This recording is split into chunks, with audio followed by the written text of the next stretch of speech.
Okay, we have the new solar car. It's a new electric car in the game. I'm not sure how it could possibly beat the what's it called, the Cybertruck, because that car can last all the way up until like 20,000 meters before it runs out of battery. So this has some high expectations that it has to meet. I do have hopes for this car. It does look pretty cool. I won't lie, the design's pretty cool. I'd have to give the design like a solid 6 out of 10. Just because, I don't know, it feels like a little bit bland. Like a little bit just plain to me, I don't know. Very basic compared to other cars. Electric start. It feels so weird playing with an electric car in this game. Very, very weird. So firstly, we gotta see how fast this goes. We're already smashing 200 kilometers an hour. 220. 264. Is this gonna break 300? It is. I mean, they did say this is the fastest electric car. Okay, 320. I saw 320. I saw 320. I'm gonna take it as that because any faster and I feel like I'm gonna fly off the edge of the map. We also have to test the battery. How far can it last until it runs out? Hoping that it doesn't run out very quickly because it is very fast, and I'm assuming that consumes a lot of power. So if they've made it that way, then this may run out maybe before like 10,000, but it's moving pretty slow right now. I have high hopes. One thing I will say though is that the electric cars, like, it's very boring. I don't know, it's because you don't have to worry about fuel, you don't have to worry about gas, you don't really have to worry about anything. It's just literally grab loot and then you can just go. So if you're gonna buy this car, then you have the intention of just going straight to Ghost Town, clearing that, not worrying about anything else, because other than that, it just removes the fun from the game entirely, I'll be real. Over the bridge, oh my gosh, the brakes are terrible.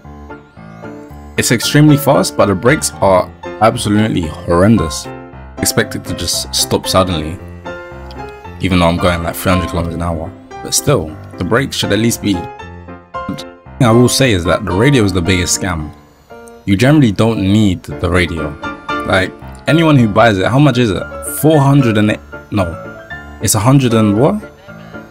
112 Roblox for radio. I'm pretty sure it gives you selected channels. I don't know if you can play your own music, but regardless, just open up a Spotify or YouTube and play music. You don't need to buy a radio in this game. Anyway, we've made it to 10,000, and what battery are we on? 73. This might actually last all the way to Ghost Town. This is the best handling car, for sure. The handling on this is just amazing. You don't really slide around like the other cars. You have like full control. The only downside, like I said before, is the brakes, and even then, it's not even that bad considering that you're going at 300 kilometers an hour. It would kind of make sense. One thing I do hate about this game though is that the amount of rocks in the road is just unnecessary. As many rocks just popping up the road, it should really be off like to the side of the road, not on the main road. Maybe like one or two, but not one just in literally dead in the middle. For what reason? 22,000 meters and we still have 41% of battery left. It may just be the best car in the game because I wouldn't think that would be possible, but it's somehow possible. Definitely clear to say that this can last all the way to Ghost Town. You don't even have to stop once. Any complaints for this car either? It's like, I mean, it's fun but boring. Like, it's fun if you just want to speed run, but if you actually want to enjoy the game, this is just boring. Either way, I can say this car does its job. It is fast.